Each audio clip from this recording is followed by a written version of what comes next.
तमाम महाराष्ट्रातील माझ्या सर्व विद्यार्थी मित्रांचं आपल्या संदीप आरगडे इन्स्टिट्यूट या यूट्यूब चॅनलवर सहर्ष स्वागत आहे। मित्रांनो, आजचा बूस्टर टेस्ट सिरीजचा 5.0 चा पेपर क्रमांक 3 आज आपण पाहत आहोत। मित्रांनो, लक्षात ठेवा, बूस्टर टेस्ट सिरीज कशासाठी याचा सेपरेट व्हिडिओ मी यूट्यूबवर टाकलेला आहे, तोही बघून घ्या। टेस्ट सिरीज कशासाठी सर, दररोज तुम्ही येताय, दररोज पेपर देताय का? गणित हा विषय मित्रांनो, गणित हा विषय सरावाचा विषय आहे। मग सराव विद्यार्थी मित्रांकडून स्वतःहून होत नसते, कारण त्यांना बाकीच्या गोष्टी, बाकीचे जीएसची काळजी घ्यायची आहे। एखादा विषय वाचायला घेतला तर संपत तोपर्यंत असं वाटतं हे आजचं उद्या करू, उद्याचं परवा करू, असं करत करत विद्यार्थी मित्र सराव करत नाही। मग याच्यासाठी दररोज बूस्ट बसला पाहिजे, दररोज त्याचा कॉन्फिडन्स वाढला पाहिजे, दररोजची प्रॅक्टिस झाली पाहिजे, कारण गणित बुद्धिमत्ता हा टोटल आणि टोटल सरावाचा विषय आहे। टोटल सराव, जो सराव करेल त्याला अचिव्हमेंट होणार होणार होणार 100%। म्हणून तर बूस्टर टेस्ट सिरीज डेली आहे। परीक्षेच्या अगोदर आपण काय मिळून 3 महिने रेग्युलर आपण बूस्टर टेस्ट सिरीजच्या माध्यमातून प्रॅक्टिस घेत असतो। तीच प्रॅक्टिस कंटिन्यू आहे। 5.0 टेस्ट क्रमांक 3 आज आपण पाहतोय। सगळ्यांना माझं सांगणं आहे, आपला जो टेलिग्राम चॅनल आहे संदीप आरगडे इन्स्टिट्यूट, या टेलिग्राम चॅनलवरती बरोबर दुपारी 12 वाजता या टेस्टची PDF शेअर केलेली असते। ती PDF डाउनलोड करून सोडवायची, नंतर त्याचे व्हिडिओ आपल्या ॲपमध्ये असतात, ते तुम्ही जॉईन करून काम करून घ्यायचे। सिंपल गोष्ट सांगतो, ज्याला अडचणीन त्यांनी बॅच जॉईन केली तरी चालेल। ज्या विद्यार्थी मित्रांना फक्त पेपर फ्री मध्ये पाहिजे, अवेलेबल आहे, फक्त ॲप आपल्या टेलिग्राम चॅनलला जा, तिथं दररोज 12 वाजता पेपर पडेल, सोडवा, आन्सर की सगळं दिलेले आहे। फक्त एक्सप्लेनेशनसाठी जर एक्सप्लेनेशन पाहिजे असेल तर तुम्हाला इथून पुढचे व्हिडिओ सगळे तुम्हाला आपल्या ॲपवरती मिळतील। त्याची 110 रुपये फी आहे, ते तुम्हाला देणं शक्य नसेल तर तुम्ही पेपर सोडवा। शेवटी प्रयत्न करत राहणं गरजेचं आहे, आपण सराव करत राहणं गरजेचं आहे। 101% सांगतो, त्यामुळे प्रॅक्टिस तुमच्या पद्धतीने करत राहा। ज्यांना शक्य आहे त्यांनी प्रिंट काढून सोडवा। ज्यांच्या जवळ झेरॉक्स दुकान आहे, जवळपास झेरॉक्स आपल्या अफोर्डेबल किमतीत आहे, अशा विद्यार्थी मित्रांनी 101% सांगतो प्रिंट काढून सोडवा। क्लिअर? शिक्षणासाठी जो काय झेरॉक्सचा खर्च होत असेल किंवा काय खर्च होत असेल तर तो करायला शिका, कारण ज्यामुळे आपलं आयुष्य बदलणार आहे आपल्याकडे आर्थिक परिस्थिती, देऊ शकतो तेवढे झेरॉक्सचे पैसे किंवा काय तर ते द्यायला पाहिजे, माझं वैयक्तिक मत आहे। जर नाही देऊ शकत तर मोबाईलवर सोडवा। शेवटी कोणत्याही गोष्टीचा आव आणायला नको। जर नसेल आर्थिक अडचण असेल, नका, मोबाईलवरती सोडवा। फ्रीमध्ये तुम्हाला अवेलेबल आहे, पेपर सोडवा। ज्यांची आहे परिस्थिती चांगली त्यांनी प्रिंट काढलीच पाहिजे, एक्सप्लेनेशन पाहिलंच पाहिजे। 100% तुम्हाला सांगेल, शेवटी सुज्ञ तुम्ही आहात, तुम्हाला प्रगती करायचे, कळलं पाहिजे। माझ्या परीने मी देत राहणार, मी हटत नसतोय। ठीक आहे, चला तिसरा पेपर जो आहे, म्हणजे पहिले 2 पेपर ऑलरेडी यूट्यूबवरती आहेत, तिसरा पण हा यूट्यूबवरती आहे। पुढचे 12 पेपर आपल्या ॲपमध्ये मिळतील, अशी बूस्टर 5.0। 4 चे पण 3 पेपर यूट्यूबवर आहे, तेही बघून घ्या। क्लिअर? सगळी PDF 4 ची एकत्र केलेली टेलिग्रामला टाकली आहे, सगळेचे सगळे 15 पेपर आहेत। टॉपिक वाईजचे पण पेपर आहेत। तुम्हाला जे वाटेल ते करत राहा, फक्त लक्षात ठेवा माझा शब्द, जो गणितात दररोज प्रॅक्टिस करेल, दररोज प्रॅक्टिस करेल त्याचाच रिझल्ट आहे। जो फक्त सिजनेबल पाहिल, म्हणजे येतोय मला, झालाय माझा क्लास, माझं गणित चांगलंय, माझं हे चांगलंय, ऑन दी स्पॉट एक्झामला गेल्यानंतर ओळखीचं तर सगळं वाटतंय, पण नक्की तिथं काय ट्रिक वापरू काय झेपत नाही। मग तो जो स्कोअर येतो ना 20 पैकी 11, 12, 13, हे रिझल्टमध्ये 1-2 मार्कांनी जाणारच हे कन्फर्म असतात। पण आपल्याला 15च्या वरती जायचं, एनी हाऊ, पेपर सोपा येऊ अवघड येऊ, मागच्या ग्रुप सी सारखा येऊ किंवा ग्रुप बी सारखा येऊ, आपल्याला एनी हाऊ 15च्या वर जायचंय म्हणजे जायचंय। त्यासाठी मी वारंवार सांगतोय, दररोज प्रॅक्टिस करणं ही काळाची गरज आहे, तुम्ही ती करत राहावं असं मला वाटतं। बघा मित्रांनो, पहिला प्रश्न काय आहे बघा, रीनाकडे काही फुले आहेत, तिने 12 याप्रमाणे फुलांच्या माळा केल्या तर तिच्याकडे 11 फुले उरतात। म्हणजे 12 याप्रमाणे माळा केल्या तर 11 फुले उरतात। 16 याप्रमाणे माळा केल्या तर 15 उरतात। 18 याप्रमाणे माळा केल्या तर 17 उरतात। तर तिच्याकडे कमीत कमी शब्द लक्षात ठेवा, तिच्याकडे कमीत कमी किती फुले असतील. आता हा जो प्रश्न आहे लसावी मासावीचा आहे किंवा डिव्हिजिबिलिटी टेस्ट त्याचा पण आहे. तुम्ही दोन पद्धतीने सोडू शकता. सर 12, 16 आणि 18 बरोबर की नाही. 12, 16, 18 यांचा आपण काय काढून घेऊ, लसावी काढून घेऊ. सगळ्यांना 4 ने का 2 ने भाग जातो 2 ने. बेसक 12, 2 16, 2 18. चला आता परत 2 ने देऊया. 2 6, 2 8, 9 तासाच परत 3 ने देऊया. 3 1 3, 4 तासात 3 3 9. यांचा जो गुणाकार येतो तो माझा लसावी. मग 2 2 4, 4 3 12, 12 गुणिले 12 म्हणजे 144. 144 आलं. आता ह्याच्यातून काय करायचं मित्रांनो बघा, 12 जर केलं तर 11 बाकी राहते बरोबर. 16 ने जर भागलं तर 15 बाकी राहते आणि 18 ने जर भागलं तर 17 बाकी राहते. यांची वजाबाकी जी येईल ती आली 1. ही वजा करायची असते. म्हणजेच काय, याचा उत्तर आला 143. म्हणजे उत्तर फायनल 143 असणार. ऑप्शन नंबर 3 बरोबर. तुम्ही लसावीच्या माध्यमातून सोडू शकता पण बाय ऑप्शन पण जाता येईल. सर मला प्रश्न तर कळलाय, या पर्यायापैकी असा कोणता पर्याय आहे की ज्याला 12 ने भागल्यावर 11 उरेल. 12चा पाडा येतो आपल्याला. आता इथं चेक करू शकता. सिंपलची गोष्ट आहे, माझी नेहमीची सगळ्यांना सांगणं असतंय. तुम्हाला लहानात लहान विचारलंय, कमीत कमी विचारलंय, तर माझ्यासारख्या विद्यार्थी मित्रांनी काय केलं पाहिजे, कमीत कमी सर विचारलंय कमीत कमी पासून ट्राय करू. चला कमीत कमी 143 विचार करा. 12 ने भागलं बरोबर की नाही. 12 गुणिले 12 किती येतात, तर साहजिकच 144 येतात. पण 12 गुणिले 11 केलं 132 येतात. 132 म्हणल्यावर बाकी किती राहिली बघा, तर बाकी राहिली 11. आता 16चा विचार करा. 16 8 28 असे बघा किती उरले, 15 उरले. 18 ने बघा, 18 1 18, 18 सख 18 पंचे 90, 18 सख अष्टोदर्श, 18 7 26 किती उरले बघा 17. म्हणजे तुम्हाला कळतं 143 ही जी संख्या आहे त्याला 12 ने भागलं तर 11 उरणार आहे, 16 ने भागलं तर 15 उरणार आहे, 18 ने भागलं तर 17 उरणार आहे. नेहमी ट्राय करताना कमीत कमी किती फुले, कमीत कमी म्हणजे कमीत कमी आकडा वापरा आणि सोडवा. दोन्ही पद्धतीने सांगितलंय, तुम्हाला जे वाटते त्या पद्धतीने करा. एक पर्पज नेहमी पाहिजे. ज्या टाईपचा प्रश्न आपल्या टेस्ट सिरीज मध्ये होतो त्या टाईपचा प्रश्न मी कधीच चुकवणार नाही. मग आता पूर्वला येऊ किंवा मुख्यला येऊ, सर कोणत्याही परीक्षेला प्रश्न विचारा तुम्ही त्या टाईपचा, मी चुकूच शकत नाही. परीक्षेला होणार काय, नावं बदलणारे, आकडे बदलणारे, बाकी काही बदलणार नाही. लक्षात ठेवा. मग ज्या टाईपचा प्रश्न होतोय तो तुमचा क्लिअर झाला पाहिजे याची फक्त काळजी घ्या. बघा पुढचा प्रश्न सरळ रूप द्या. आता एक लॉजिकल अपूर्णांकाचा प्रश्न आहे. लॉजिकल यासाठी की ज्या वेळेस आपल्याला अपूर्णांकांची बेरीज वजाबाकी करायची असते तेव्हा सिंपलची गोष्ट असते, छेद समान असावा लागतो. छेद समान असावा लागतो. जर तुम्ही PYQ पाहिलं आतापर्यंत 2013 पासून, लक्षात ठेवा 2013 पासून तर 2025 पर्यंत ज्या ज्या MPSC ने परीक्षा घेतल्या त्या परीक्षेमध्ये जर PYQ पाहिलं ह्या अपूर्णांक टॉपिकचं तर तुम्हाला कळेल सेम लॉजिक वरती आयोगाने आतापर्यंत 3 वेळा प्रश्न विचारला गेलाय. त्यामुळे आपल्याला क्रमप्राप्त राहतं की त्या टाईपच्या प्रश्नांची प्रॅक्टिस करणे. सर बूस्टर टेस्ट सिरीज काढताना तुम्ही काय बेस ठेवता, तर सिंपल गोष्ट मी PYQ माझ्या डोळ्यासमोर असतं. PYQ सगळ्या विद्यार्थी मित्रांनी सोडवलेलं आहे. PYQ बुक आपलं मार्केटमध्ये आहे. तुम्हाला सगळ्या सगळ्या PYQचं कलेक्शन टॉपिक वाईज एकत्र केलेलं आहे. टॉपिक वाईज लक्षात ठेवा. आयोगाला ओळखायचं असेल तर सिलेबस आणि PYQ हे दोनच माध्यम असतात. आपल्या विषयाच्या बाबतीत सिलेबस काहीच क्लिअर मेन्शन नाहीये बरोबर की नाही. मग काय राहतं आपल्याला रामबाण उपाय PYQ. मग PYQच्या माध्यमातून आयोगाने आतापर्यंत कोणकोणत्या टॉपिकवर कशा टाईपचे प्रश्न विचारले ते पाहणं आणि त्याच प्रश्नांची प्रॅक्टिस करणं, ते एकदा क्लिअर झालं की मग त्याच्यानंतर त्याच टाईपचे प्रश्न ह्या बूस्टर टेस्ट सिरीज मध्ये असतात. तर फक्त आणि फक्त PYQ बूस्टर टेस्ट सिरीज याचा बडीमार करत राहा. बघा तुम्हाला कळेल येणारा पेपर याच्याच आधारावर असणार. शुअर शॉट विथ प्रूफ मी तुम्हाला दाखवणार.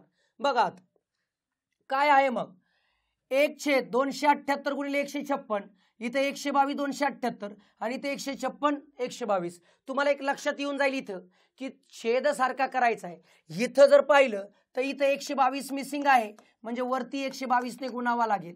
इथं जर पाहिलं तर 156 मिसिंग आहे, वरती 156 ने गुणावा लागेल। इथं विचार करा, इथं साहजिक 278 मिसिंग आहे, वरती 278 ने गुणावा लागेल। मग आता छेद जर पाहिला सगळ्यांचा, छेद जर पाहिला तर 122 278 156, 122 278 156, करेक्ट। 156 128 228 आणि 122 आलेला आहे, म्हणजे तेच आहे 122 गुणिले 278 गुणिले 156, छेद सारखा आलाय। वरचा बघा 122 प्लस 156 वजा 278। आता जोपर्यंत बेरीज वाकी होत नाही तोपर्यंत आपल्याला सोडवता येत नाही, यांची बेरीज करून घेऊ। 2 आणि 8 2 आणि 6 8 झाले, 5 आणि 2 किती झाले 7 झाले, 1 आणि 1 2 झालं, 278 वजा 278 थे छेदाच्या ठिकाणी 122 गुणिले 278 गुणिले 156।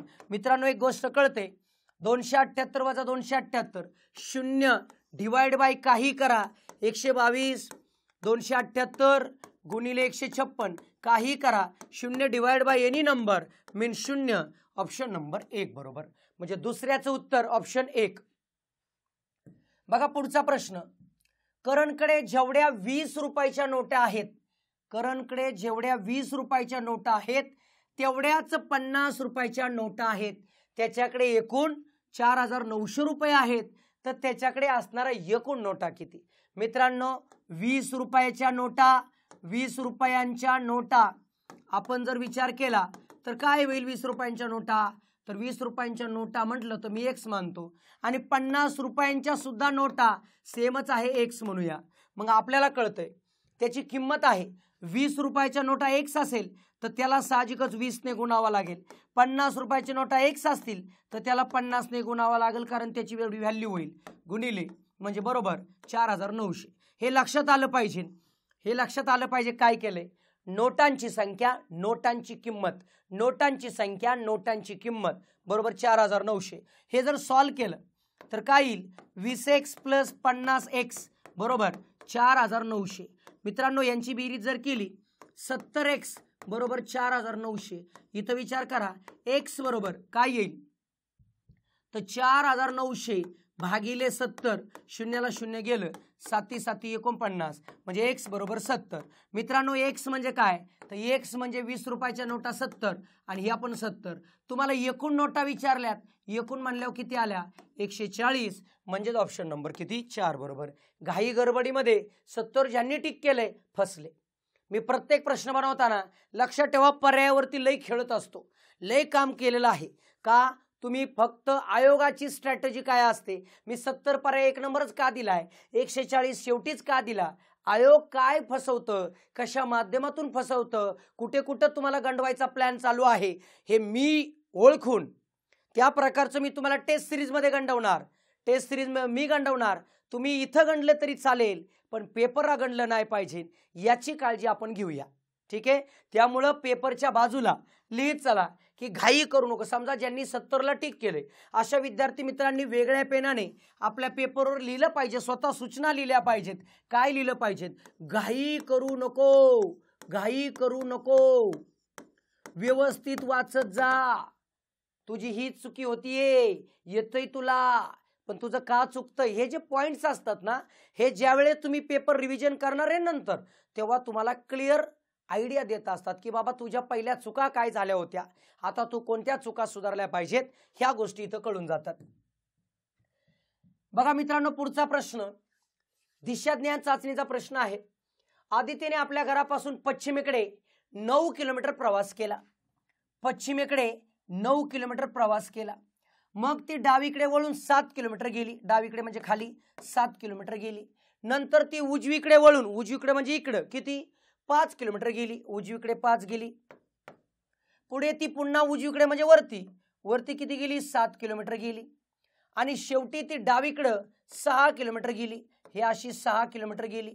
तर आदिती आपल्या घरापासून किती किलोमीटर अंतर आहे, हे आदितीचं घर, हे अंतर, मग हे 6 आणि हे किती मित्रांनो 5, 6 आणि 5 11 9 20, 20 ऑप्शन नंबर 2 बरोबर, करेक्ट। अंतर हे सरळ असतं, लक्षात आलं पाहिजे.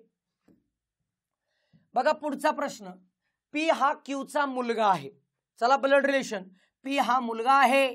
कोणाचा मुलगा आहे तो? क्यूचा. बर, क्यू ही एस ची मुलगी. बघा पहिलं वाक्य, पी हा मुलगा आहे कोणाचा? क्यूचा. क्यूचा. क्यू ही मुलगी आहे. क्यू ही मुलगी आहे कोणाची? एस ची. आर हा एसचा पती आहे. एसचा पती कोण? आर. पती देवे म्हणजे एस ही कोण झाली? पत्नी झाली त्याची. बरोबर. जर टी ही पी ची बहीण असेल, टी ही पी ची बहीण असेल तर आर हे टीचे कोण? आर. आईचे वडील म्हणजेच कोण? आजोबा. ऑप्शन नंबर 2 बरोबर. एकदम इझी. लक्षात ठेवा, ब्लड रिलेशन मध्ये इक्वल चिन्ह भाऊ बहिणीसाठी वापरतात. मेल फिमेल असेल तर क्लिअर मेन्शन, गुणिले पती पत्नीसाठी वापरतात. आणि डाऊन ॲरो जे आहे ते एका पिढीकडून दुसऱ्या पिढीकडे जाण्यासाठी डाऊन ॲरो वापरला जातो. ही गोष्ट लक्षात आली पाहिजे. बघा पुढचा प्रश्न थोडासा कसा आहे, शेकडा नफा, नफा तोटावरती प्रश्न होता. 7.5 प्रति डझन या दराने या भावाने 16 डझन पेन्सिली विकत घेतल्या. बघा 7.5 प्रति डझन म्हणजे 1 डझन 7.5 रुपये. या भावाने 16 डझन म्हणजे असं बघा, 1 डझन बरोबर 7.5 रुपये बरोबर. किती डझन? 16 म्हणजे 16 डझनचं किती होईल? 7.5 गुणिले 16. चला किती रुपये होतात लक्षात येईल आपल्याला.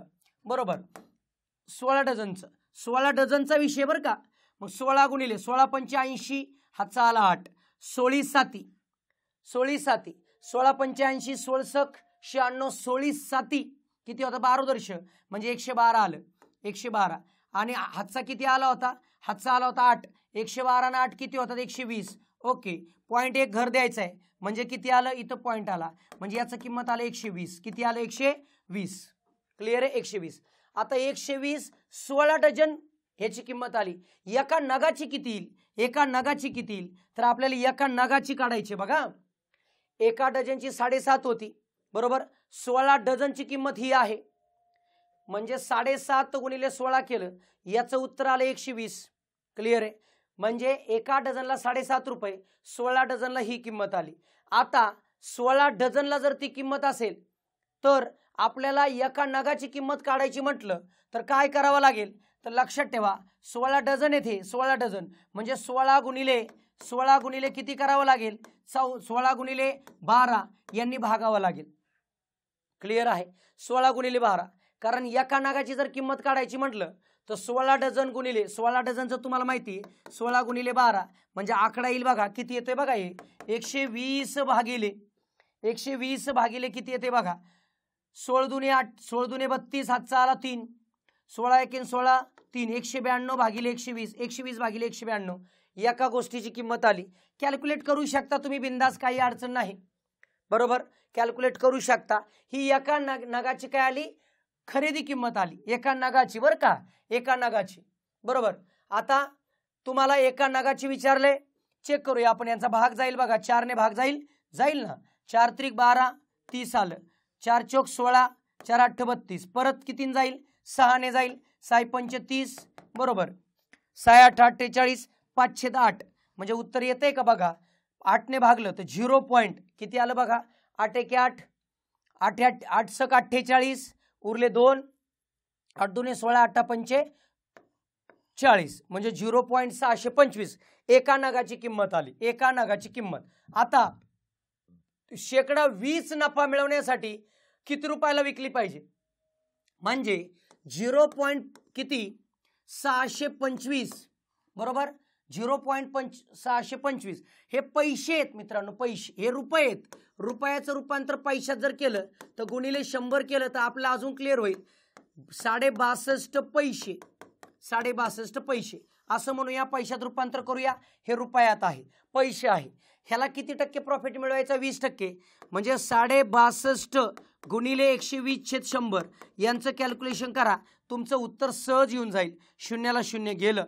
करेक्ट. आता बघा यांचा गुणाकार जर केला 12 पंच 60 हातचा आला 6. 12 पंच 60 हातचा आला 6. 12 दुने 24 आणि 6 30 हातचा आला 3. 12 चक 72 आणि 3 75 हे आलं, भागिले पॉईंट तर इथं दिलाय, भागिले 10 म्हणजे उत्तर आलं 75. क्लिअर. ऑप्शन नंबर तुमचा 1 बरोबर. म्हणजे एका डझनची किंमत किती होती?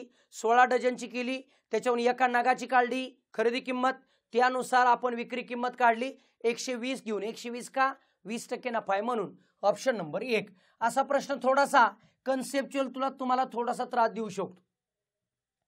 एका वर्गात 2 ओळी आहेत. किती ओळी आहेत? 2. पहिल्या ओळीत उत्तरेकडे तोंड करून असलेले पी क्यू आर, पहिल्या ओळीत 2 ओळी आहेत. पहिल्या ओळीत उत्तरेकडे तोंड करून असलेले, हे उत्तरेकडे तोंड करून असलेले पी क्यू आर कोण कुठे बसले पुढे बघूया. आणि दुसऱ्या ओळीत दक्षिणेकडे तोंड करून असलेले, दक्षिणेकडे तोंड करून असलेले कोण आहे? S T U. बरोबर. आता काय दिले बघा, क्यू आणि टी समोरासमोर असून कोणत्याही कडेला बसला नाही. क्यू आणि टी समोरासमोर असून कोणत्याही कडेला बसला नाही. क्यू हा टीच्या समोरासमोर असून, क्यू आणि टी समोरासमोर असून कोणत्याही कडेला बसले नाहीत. पण ठीक आहे, समोरासमोर म्हणजे क्यू इथं बसणार, टी इथं बसणार, कन्फर्म. ते कोणत्याही कडेला नाही. आर हा क्यूच्या उजवीकडे बसला आहे. आर हा क्यूच्या उजवीकडे बसलेला नाही. क्यूच्या उजवीकडे नाही आर, म्हणजे आर आला डावीकडे. तर यस हा टीच्या डावीकडे नाही, टीच्या डावीकडे नाही, म्हणजे यस आला इथं. बरोबर. जर आता तुम्हाला कळतं की याच्यामध्ये राहिलाय कोणतं पी, ह्याच्यामध्ये राहिलाय कोणतं यू. तुम्हाला जागा बदलाय सांगितली बघा. कोणाची जागा बदलाय सांगितली? यू आणि आर. यू आणि आर. इथं येईल कोण? आर. इथं येईल कोण? यू. मग काय चेक केले बघा, यू आणि आर यांची जागा आपापसात बदलली. तर यसच्या समोर कोण आहे? यसच्या समोर यू आहे. ऑप्शन नंबर 3 बरोबर. यसच्या समोर यू. करेक्ट. चला पुढचा प्रश्न बघा. आर्यन आणि आदिती यांच्या आजच्या वयांचे गुणोत्तर 4:5 आहे. आदिती आणि अथर्व यांच्या आजच्या वयांचे गुणोत्तर 3:2 आहे. आर्यनचे आजचे वय 24 वर्ष असेल तर अथर्वचे आजचे वय काय? तिघ लोक दिलेत बघा. पहिला आर्यन दादा आहे, दुसरा आहे आदिती, तिसरा जो आहे तो कोण आहे? तिसरी जी कोण आहे बघा? अथर्व. क्लिअर आहे. गुणोत्तर देताना कोण कोण दिले बघा. आर्यन आणि आदिती यांच्या वयांचे गुणोत्तर आहे 4:5. आदिती आणि अथर्व यांचं आहे, आदिती आणि अथर्व किती आहे? 3:2 असं म्हणूया आपण. ठीक आहे, 3:2 आकडे लिहिले, बाकी काहीच अडचण नाही. जो मिसिंग आहे त्या जागी तो आकडा लिहा. चला गुणाकार करूया. 4×3 12 डॉट 5×3 15 डॉट 5×2 10. करेक्ट आहे. या सगळ्यांना भाग द्यायचा आहे. सगळ्यांना कशाने भाग जाईल? कशानेच भाग जाणार नाही. पण आर्यनचे वय दिले 24. आर्यनचे वय 24, मग याच्या खाली 24 आहे मित्रांनो. कितीने गुणणार? 2 ने. तर याला सुद्धा 2 ने गुणलं तर 30 होईल. याला सुद्धा 2 ने गुणलं तर 20 होईल. तुम्हाला कोणाचं वय विचारले बघा. तर अथर्वचे आजचे वय काय? अथर्व दादा 20 वर्षाचा आहे. ऑप्शन नंबर 4 बरोबर. गुणोत्तर प्रमाणचा साधा सोपा प्रश्न तुमच्या लक्षात यायलाच पाहिजे. कोणाचं कोणाशी या पद्धतीचे प्रश्न असतात, एकदम इझी. बघा पुढचा प्रश्न. एका मोटारीचा ताशी वेग 50 किलोमीटर असताना एका गावाहून दुसऱ्या गावाला पोहोचण्यासाठी 6 तास लागतात. मोटारीचा वेग दिलाय 50 किलोमीटर प्रति तास, 6 तास लागतात. तुम्हाला डिश टीव्हीचा फॉर्म्युला वापरायचा आहे. डिश टीव्ही अंतर काढायचंय त्या गावाचं पहिलं, वेळ लागतो 6, स्पीड आहे 50. ह्याच्यावरून कळलं की 5×6 म्हणजे ते गाव जे आहे तर 300 किलोमीटर अंतरावर आहे. ही गोष्ट आपल्याला क्लिअर कळून गेली. 300 किलोमीटर अंतरावर त्याच वाहनाने त्याच गावाला 4 तासात पोहोचण्यासाठी वेग किती लागेल? मग लक्षात ठेवा, D=TV वापरा. D म्हणजे 300 किलोमीटर अंतर आहे. किती तासात? 4 तासात. तो वेग किती पाहिजे? 300ला 4 ने भागा. 300 भागिले 4 म्हणजे माझा V येऊन जाईल. 4×7 28, 4×5 20 म्हणजे 75 स्पीड पाहिजे. ऑप्शन नंबर 4 बरोबर. करेक्ट. बघा पुढचा. प्रवीण एकटा एक काम 12 दिवसात पूर्ण करतो. सोमनाथ तेच काम 18 दिवसात करतो. सचिन तेच काम 15 दिवसात करतो. 3 जण आहेत. हा प्रवीण दादा आहे, प्रवीण आहे बरोबर. सोमनाथ आहे, प्रवीण सोमनाथ आणि कोण आहे? सचिन आहे, सचिन. प्रवीण सोमनाथ सचिन. बघा प्रवीण 12 दिवसात काम करतो, सोमनाथ 18 दिवसात करतो, सचिन 15 दिवसात करतो. तिघांचा लसावी विचार करू. तिघांचा लसावी किती होईल बघा. ज्याला 12ने भाग जायला पाहिजे 18ने पण 15ने पण.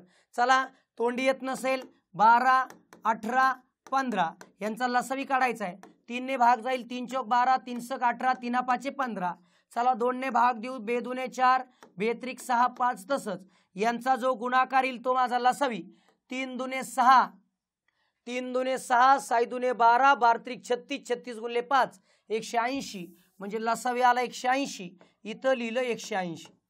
12 गुणिले 15 180. 18 गुणिले 10 180. 15 गुणिले 12 180. ओके, हे झालं एका दिवसाचं काम. काय झालंय, सुरुवातीला प्रवीण आणि सोमनाथ या दोघांनी मिळून 6 दिवस काम केलं.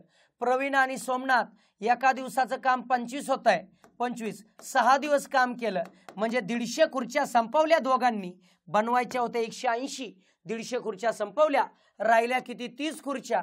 नंतर काय झालं, काम केल्यानंतर दोघेही काम सोडून निघून गेले. दोघेही गेले तर उर्वरित काम सचिन एकटा किती दिवसात करेल. उर्वरित काम 30. सचिन एकटा एका दिवसात किती करतो 12.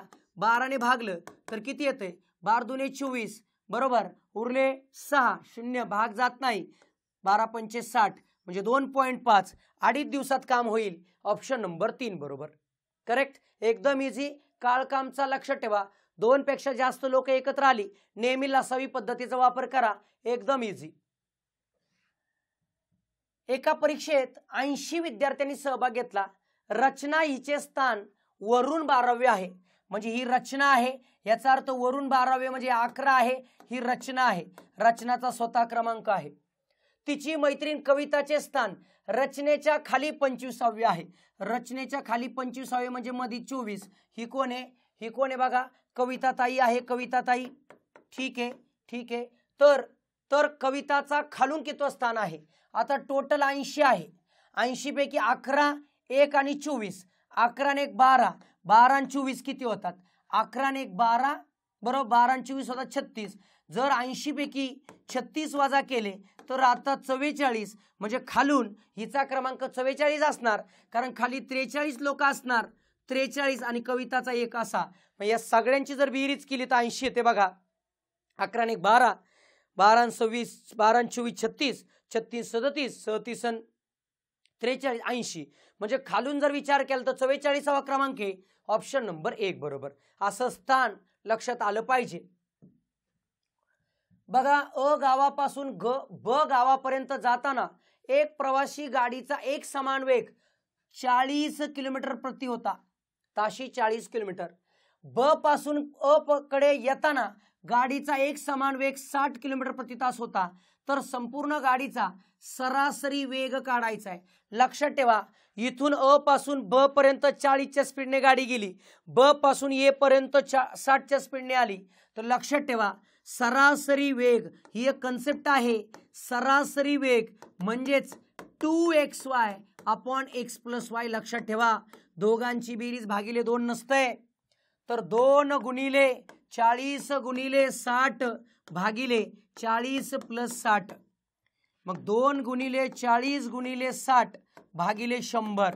ओके कॅल्क्युलेट करूया. शून्याला शून्य गेले, शून्याला शून्य गेले. 2 चौक 8 8 सक 48 म्हणजे सरासरी वेग किती आला 48. ऑप्शन नंबर 2 बरोबर. लक्षात ठेवा आयोगाचा हा फेवरेट आहे.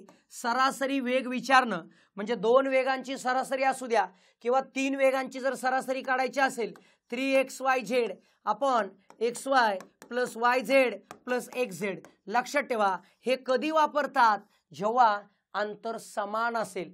समान असेल दॅट टाइम हे 2 वेगांसाठी हे 3 वेगांसाठी. कायम लक्षात राहू द्या आयोगाचं फेवरेट आहे.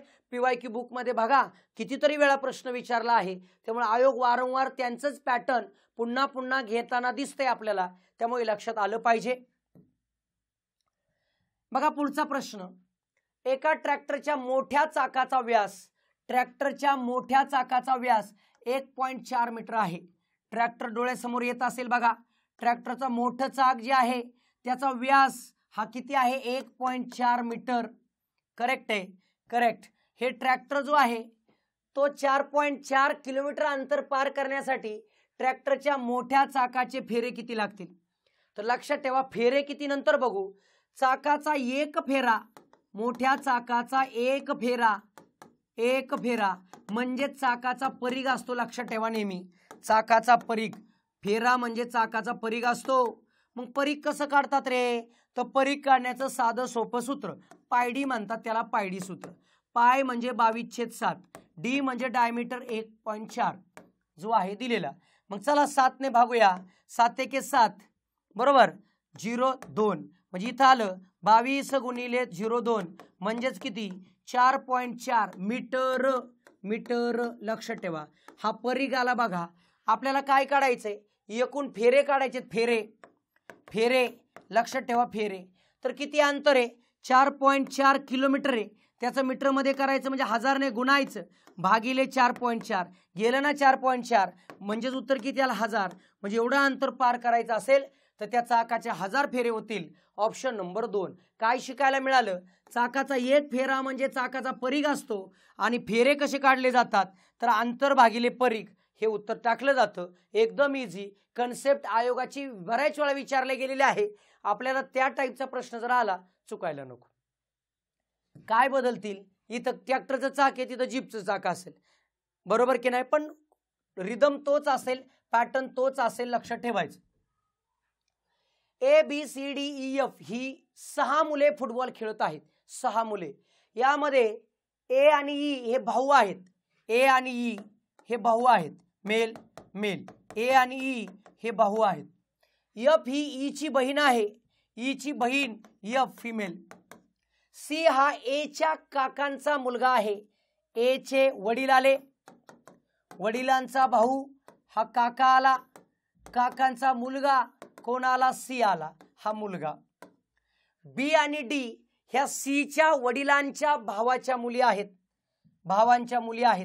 सी आणि डी ह्या सीच्या वडिलांच्या भावांच्या मुली ह्यांच्या इक्वल असेल किंवा इथं हा भाऊ राया येईल आणि ज्यांच्या मुली आहे बी आणि डी हे फिमेल, बरोबर. वडिलांच्या भावाच्या मुली डी हे फिमेल. हे एखाद्याच इथं पण असेल किंवा इथं पण असेल.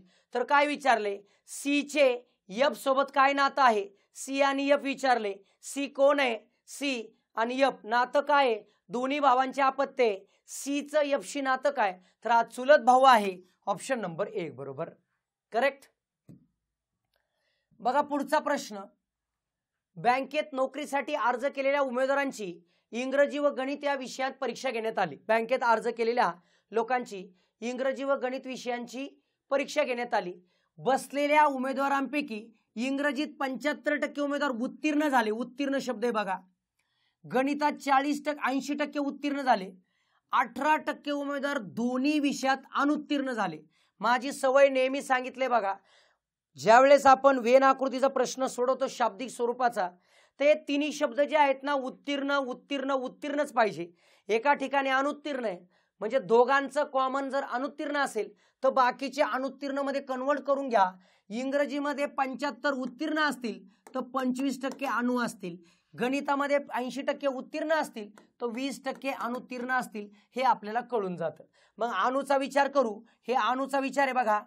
हे जो पहिला आहे इंग्रजी अणू आहे. टोटल इंग्रजी अनुत्तीर्ण किती आहे? 25%, बरोबर.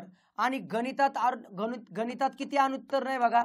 गणितात जर विचार केला तर 80% अनुत्तीर्ण, 80% उत्तीर्ण आहे, 20% अनुत्तीर्ण आहे. अनुत्तीर्णांचा विचार करतोय. टोटल अनुत्तीर्ण दोघांमध्ये 18% आहे. म्हणजे 25 मधून 18 गेले 7%, 20 मधून 18 गेले 2%. मग यांची जर बेरीज केली ही आली 27%. 27% अनुत्तीर्ण आहेत. दोन्ही विषयात उत्तीर्ण असलेले 292 आहे. आता 27% अनुत्तीर्ण असतील तर उत्तीर्ण किती असतील? तर किती? 73%. म्हणजे 73% म्हणजे 272, 292, बरोबर की नाही? तर 100% म्हणजे किती? गुणिले 100 करायचं. चला 7 त्रिक 21, 7 चौक 28 बघा, यांचा 4चा भाग जाईल. 4 गुणिले 100 म्हणजे 400. टोटल किती नोकरीवर आहे बघा. तर त्या परीक्षेला किती उमेदवार बसले होते? तर 400 म्हणजेच ऑप्शन नंबर 3 बरोबर, करेक्ट. चला पुढचा. एका रकमेची 2 वर्षाची रास 5800 आहे आणि 5 वर्षाची रास 7000 आहे.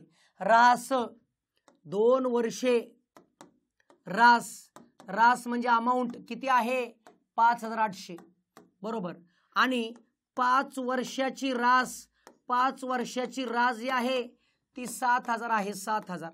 मित्रांनो एक गोष्ट कळती, इथं जर पाहिलं ते 3 वर्ष डिफरन्स दिसतोय आणि इथं जर पाहिलं तर 1200 रुपये जास्त दिसत आहेत. म्हणजे लक्षात ठेवा जे काय वाढ होते त्याला व्याज म्हणतात. म्हणजे 3 वर्षाचं व्याज जर 1200 असेल, 1200 तर 1 वर्षाचं व्याज किती होईल, 1 वर्षाचं 400 होईल आणि 2 वर्षाचं किती होईल तर 800 रुपये होईल. हे आपल्याला सहज कळून जातं. मला 2 वर्षाचं विचारले किंवा 5 वर्ष, दोनापैकी कोणताही घ्या. मग आपला फॉर्म्युला आहे सरळ व्याजाचा I = PNR भागिले 100. 2 वर्षाचं व्याज 800, जे अमाऊंट आहे 5800 त्यातून 800 गेले तर 5000 रुपये प्रिन्सिपल होतं. किती वर्षासाठी, 2 वर्षासाठी, रेट माहीत नाही, भागिले 100. चला कॅल्क्युलेट करू. 2 2 0 गेले, 2 2 0 गेले, 50 गुणिले 2 100 खाली घेऊन या, 800 भागिले 100 म्हणजेच माझा R आला 0 0 0 0 गेलं 8%. ऑप्शन नंबर 4 बरोबर, करेक्ट. बघा पुढचा प्रश्न. जर एक घड्याळ तासाला 20 सेकंदांनी पुढे पळत असेल, 1 तास बरोबर 20 सेकंद, 20 सेकंद पुढे, 1 तास बरोबर 20 सेकंद पुढे. जर ते घड्याळ शुक्रवारी सकाळी 8 वाजता बरोबर लावलं तर रविवारी दुपारी 2 वाजता काय? शुक्रवार सकाळी 8 ते रविवार दुपारी 2 किती तास होतात बघा. तुम्हाला लक्षात येईल, शुक्रवार सकाळी 8 ते शनिवारी सकाळी 8 24, शनिवारी सकाळी 8 ते रविवारी सकाळी 8 अजून 24 म्हणजे 48. सकाळचे 8 ते दुपारचे 2 किती तास वाढतात 6, 48 आणि 6 54 तास, 54 तास. ठीक आहे. मग एका तासाला 20 सेकंद पुढे आहे म्हणजे 54 गुणिले 20 म्हणजेच 1080 काय आलं सेकंद. मग 1080 सेकंदाचं मिनिटात करायचंय. 1080 भागिले 60 करून घ्या, 0 0 गेलं, 6 1 6 उरले 4 48, 6 8 48 म्हणजे 18 मिनिटं काय होणार पुढे जाणार. मग प्रत्यक्षातली वेळ 2 वाजून 18 मिनिटं होणार. ऑप्शन नंबर 1 बरोबर, करेक्ट. चला पुढचा प्रश्न अपूर्णांकाचा आहे बघा. एका अपूर्णांकाचा अंश 15 आहे आणि छेद अज्ञात आहे. म्हणजे अपूर्णांकाचा विचार करा, अंश 15 आणि छेद अज्ञात आहे म्हणजे x. जर या अपूर्णांकातून 1/3 वजा केलं तर मिळणारा अपूर्णांक 1/2 येतो. क्लिअर. हा जो अपूर्णांक रिअल आहे त्यातून 1/3 वजा केलं तर 1/2 येतं. तो छेद काढायचा आहे म्हणजे x ची किंमत काढायची. 15/x बरोबर 1/2, हा मायनसचा तिकडे प्लस होईल 1/3. चला 15/x आहे तसाच बरोबर, यांचा छेद सारखा करून 3 2 हा आला 5 छेद बेत्रिक 6 क्रॉस मल्टिप्लिकेशन केलं तर 5x बरोबर 15 × 90. मग x बरोबर 90 भागिले 5, 5 ने भागलं तर किती येते 18 पंचे 90 म्हणजे उत्तर आला 18. म्हणजे छेद किती पाहिजे 18. ऑप्शन नंबर 2 बरोबर. एकदम सोपं. लक्षात ठेवा, मी जाणून बुजून सोपे प्रश्न नेहमी सोपे शेवटी ठेवतोय. काय डोक्यात आहे, आयोग डोक्यात आहे. आयोग काय करतं, शेवटचे 95चे पुढचे प्रश्न जनरली सोपं ठेवतं जेणेकरून विद्यार्थ्यांकडून सोपे राहावं आणि मध्ये येणारे अवघड त्यांनी वेळ घालवावा. हा आयोगाचं इंटेन्शन असतं. जोपर्यंत आपल्याला ते कळत नाही तोपर्यंत आपण आयोगाला ओळखलंय असं कसं म्हणता येईल. कळतंय. चला पुढचा सिलोलिझम बघा. सर्व महासागर नद्या आहेत. सर्व महासागर काय आहे नद्या आहे. नद्या सर्व महासागर नद्या आहेत. काही झरे म्हणजे नद्या, काही झरे म्हणजेच नद्या. नद्याचं झऱ्यांचं रिलेशन आलं. सर्व विहिरी झरे आहेत, हे आतमध्ये विहिरी. सर्व विहिरी काय आहेत झरे आहेत. आकृती तयार झाली. काही झरे महासागर आहेत असू शकतात, आहेत का चूक. काही विहिरी नद्या आहेत असतील का चूक. म्हणजे पहिलं आणि दुसरं येतच नाही, त्यामुळे 4 तर गेला. बर. काही नद्या महासागर आहेत काही नद्या महासागर आहे, कन्फर्म बरोबर. तिसरं तर बरोबर आहे. ऑप्शन 1 गेला, ऑप्शन 3 गेला, ऑप्शन 2 बरोबर. एकही विहीर नदी नाही. ज्या वेळेस पर्यायामध्ये निष्कर्षामध्ये नाहीचा शब्द असतो तो ते कन्फर्म चुकायलाच पाहिजे. काही विहीर नदी नाही. विहीर नदी असू शकतं नसूही शकतं, नाहीच असं मानता येत नाही. त्यामुळे स्टेटमेंट चुकीचं आहे. ऑप्शन 3 म्हणजे 3 नंबरचं स्टेटमेंट बरोबर आहे. 3 नंबर 2 ला आहे म्हणून ऑप्शन नंबर 2 बरोबर. बघा पुढचा प्रश्न. पायथागोरसचं त्रिकूट कोणतं आहे ते लक्षात ठेवा. त्रिकूट नाही हे चेक करायचं. कोणतं त्रिकूट नाही. त्रिकूटचा अर्थ असा होतो, पायथागोरस त्रिकूट म्हणजे काय, पहिल्या दोघांच्या वर्गांची बेरीज तिसऱ्याचा वर्ग असतो. म्हणजे 3चा वर्ग अधिक 4चा वर्ग. बघा 9 अधिक 16 म्हणजेच 25 आणि हा कितीचा वर्ग आहे, 5चा वर्ग आहे. क्लिअर आहे. ओके चला 7चा वर्ग आणि 24चा वर्ग. 7चा वर्ग अधिक 24चा वर्ग. 7चा वर्ग 49, 24चा वर्ग 576. यांची बेरीज केली तर किती येते, 625 येते. ओके म्हणजे 25चा वर्ग करेक्ट आहे, बरोबर आहे. पुढे हे पण बरोबर आहे, हे पण बरोबर. आपल्याला चुकी शोधायचं आहे. 8 आणि 15 म्हणजे 17. 8चा वर्ग प्लस 15चा वर्ग म्हणजे 8चा वर्ग 64, 15चा वर्ग 225. यांची बेरीज केली 289 आणि तो 17चा वर्ग एक. क्लिअर आहे म्हणजे हे सुद्धा बरोबर आहे. चौथं चेक करूया. चला 5चा वर्ग 25, 5चा वर्ग प्लस 13चा वर्ग, 5चा वर्ग 25, 13चा वर्ग 169. यांची जर बेरीज केली तर 194 येते. 194 कशाचाच वर्ग नाही, त्यामुळे हे चूक आहे म्हणजेच ऑप्शन नंबर 4 बरोबर. करेक्ट. खालीलपैकी कोणतं पायथागोरसचं त्रिकूट नाही हे लक्षात सहज येऊन गेलं. मित्रांनो ह्या ज्या बूस्टर टेस्ट सिरीज आहे, म्हणजे आपल्या ॲपवर जर तुम्ही गेलात तर तुमच्या एक लक्षात येईल की बूस्टर टेस्ट सिरीज ज्या आहे त्या बूस्टर लक्षात ठेवा, नाव हे कायम राहणार. लक्षात ठेवा का, तर याच्या माध्यमातून तुमचं कॉन्फिडन्स बूस्ट झाला पाहिजे, डेली प्रॅक्टिस मिळली पाहिजे. याच्यावरती असणारे आत्ता लेटेस्ट 0.4, 0.5 परत टॉपिक वाईज अशा टेस्ट आहेत. टॉपिक वाईज प्रत्येकामध्ये याच्यामध्ये 15 टेस्ट आहे, ह्याच्यामध्ये 15, ह्याच्यामध्ये जवळपास 36. लक्षात ठेवा ह्या टेस्ट तुम्हाला सोडवायच्यात. ह्याचं एक्सप्लेनेशन पाहिजे, आपल्या ॲपवरती सेपरेट बॅच आहे, 100% जॉईन करून काम करून घ्या. पण याची जी PDF आहे ती ॲपमध्ये पण पडते पेपर आणि आपल्या टेलिग्रामलाही पडतो. त्यामुळे तुम्ही सगळ्यांनी आपल्या संदीप आरगडे इन्स्टिट्यूट टेलिग्राम चॅनलला अटॅच राहा. तिथं पेपर दररोज 12 वाजता येतोय. तुम्ही ज्या ठिकाणी असाल तिथं झेरॉक्स दुकानावर जाऊन विचारा की संदीप आरगडे सरांचं हे पेपर आहे का. झेरॉक्स दुकानवाले 200, 300 ऑलरेडी झेरॉक्स काढून ठेवतात दररोजच्या पेपरचे. त्यांना माहिती आहे दिवसातून तेवढी पोरं येतात आणि पेपर जातात. क्लिअर आहे, साधं सोपं. त्यामुळे तुम्हाला हे लक्षात आलं पाहिजे की मला परीक्षा पास व्हायची तर मला बेसिकची गरज आहे का स्पेशल बॅचची गरज आहे का मला PYQची गरज आहे का मला बूस्टर टेस्ट सिरीज करणं गरजेचं आहे. हे तुमचं तुम्ही ठरवा, तुमच्या पद्धतीने नियोजन करा.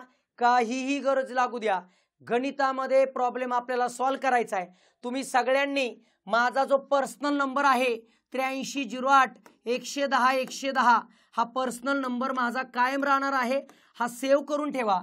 कधीही गणिताच्या काही अडचणी येऊ द्या, सकाळी 7:30 ते 8:30 म्हणजे 7:15 म्हणूया, या टायमिंगमध्ये मला कधीही कॉल करा. सकाळी 7:30 ते 7:15 मध्ये, फक्त शनिवार रविवार सोडून. बाकी जे दिवस आहेत त्या काळामध्ये मी 100% तुम्हाला काही अडचण येऊ द्या, भीती वाटते गणिताची, काय तयारी करायची काही, ह्याच्यावर मला कॉल करायचा. लक्षात ठेवा हा माझा पर्सनल नंबर आहे, त्याच्यावर कॉल करायचा. तुम्ही माझ्या बॅचलाच पाहिजे, तुम्ही माझ्या बॅच घेतलीच पाहिजे ह्यासाठी नाही. विद्यार्थी मित्र माझा कोणताच गणितामध्ये मागे राहायला नको. तुम्हाला कोणाला विचारत सुद्धा नाही मी तू कोणत्या बॅचला आहे, बोल तुझा प्रॉब्लेम काय करायचंय, इथं मी ती गोष्ट सांगत असतो. सिंपल. हा टायमिंग जो आहे तो काउन्सिलिंगचा टायमिंग आहे. काउन्सिलिंगसाठी 100% प्रत्येकाने कॉल करत चला. का देणारा देतोय, तुम्ही घेणारे कमी पडू नका. लक्षात ठेवा इथं मी तुटून पडलोय, तुम्ही शांत राहू नका. बॅचच्या रिलेटेड काही माहिती पाहिजे असेल ह्याच्यावर कॉल करा, कारण बॅचसाठी मला कॉल करत बसू नका, तेवढा वेळ नाही मला, काउन्सिलिंगसाठी वेळ आहे. बॅचच्या रिलेटेड सगळी माहिती आपली टीम तुम्हाला देईल. आपल्या टेलिग्राम चॅनलला सगळी माहिती असते, आपल्या ॲपमध्ये तुम्हाला कळून जाईल. ज्यांना बॅच घ्यायचं कळत नाही काय घ्यावं त्यांनी मग मला विचारलं तरी चालेल. ठीक आहे, चला मग बाकीच्या टेस्ट तुम्हाला आपल्या ॲपमध्ये मिळणार आहे. एक्सप्लेनेशन. पण ह्याच्या टेस्ट डेली यूट्यूबला डेली टेलिग्रामला पडणार आहे त्या गोष्टी करायच्या. ठीक आहे मग मित्रांनो, असं कनेक्टेड राहा. काही अडचण आली बिंदास मला कॉन्टॅक्ट करा. व्हिडिओ आवडला असल्यास नक्की तुम्ही काय करायला पाहिजे, यूट्यूब चॅनल सबस्क्राईब केला पाहिजे, विद्यार्थी मित्रांपर्यंत पोहोचवला पाहिजे, अशी एक प्रामाणिक मला वाटतं. शेवटी तुम्हाला काय वाटतं तुम्ही ठरवा. भेटूया पुढच्या व्हिडिओमध्ये. धन्यवाद.